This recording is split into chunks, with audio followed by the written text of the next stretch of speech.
You buy an international shares fund. All year, the American market climbs, headline after headline about record highs. But you check your balance, and somehow it has barely moved. How can the shares go up while your return goes nowhere? And why is the fund sitting right next to it on the app doing better? By the end of this video, you'll understand exactly what currency hedging does and how to pick the right version for you. Before we do though, quick disclaimer. Nothing in this video is financial advice. I'm not a licensed advisor. This is purely educational. Do your own research. Talk to a professional if you need to. All right, let's go. Let me show you why this matters with two real funds.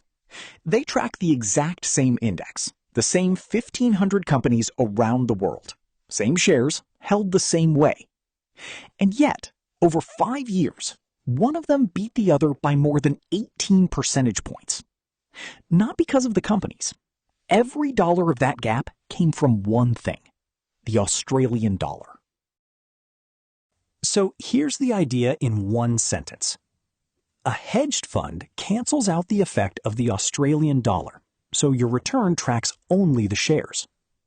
An unhedged fund leaves that currency effect in, which means the Aussie dollar is quietly helping or hurting your return in the background. That's the whole concept. Everything else is just knowing when each one works in your favor. Let's walk through how that actually happens. When you buy an international fund, your money is invested in shares priced in another currency, usually US dollars. So two things drive your return back home: how those shares perform and what the exchange rate does. In an unhedged fund, the currency stays in. If the Aussie dollar falls, your overseas shares are worth more in Australian dollars, a tailwind. If the Aussie dollar rises, it eats into your return. A hedged fund uses something called a forward contract to lock in the exchange rate. That strips the currency out, so you're left with just the performance of the shares. Back to our two funds, and now the pattern makes sense. The unhedged version is Vanguard's VGS. The hedged version is VGAD. Same index, remember. Over the 5 years to May, the unhedged fund won by more than 18 points. Because the Aussie dollar was falling that whole time. But look at just the last 12 months, and the hedged fund won by 12 points because the dollar bounced back. Same companies, opposite winners. The only thing that changed was the currency. Now, hedging isn't free. The unhedged Vanguard fund charges about 0.18% a year. The hedged one is a touch more, at 0.21%. You'll see the same small gap with the iShares S&P 500 funds. And there's a hidden cost, too. Rolling those currency contracts over and over quietly takes another 15 to 30 cents on every $100 each year. Small numbers, but over decades, they add up. Here's the mistake I see most often. It doesn't. Hedging only removes the currency movement. It does nothing about share market risk. If global markets fall, a hedged fund falls right alongside an unhedged one. So don't reach for hedged thinking it protects you from a crash. That's not the job it does.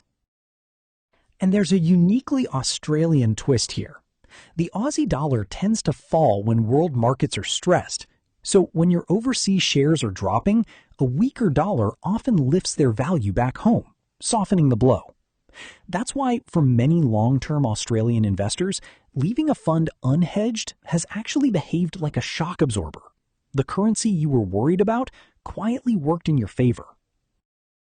So how do you choose? If you're investing for the long run, unhedged is the simpler, cheaper default, and across full market cycles, it's often come out ahead. Lean towards hedged if you have a short time horizon. You're drawing income now, or you genuinely believe the Aussie dollar is about to rise. And if you can't decide, you don't have to go all or nothing. Plenty of investors blend the two, say 70% unhedged and 30% hedged, to get a bit of both.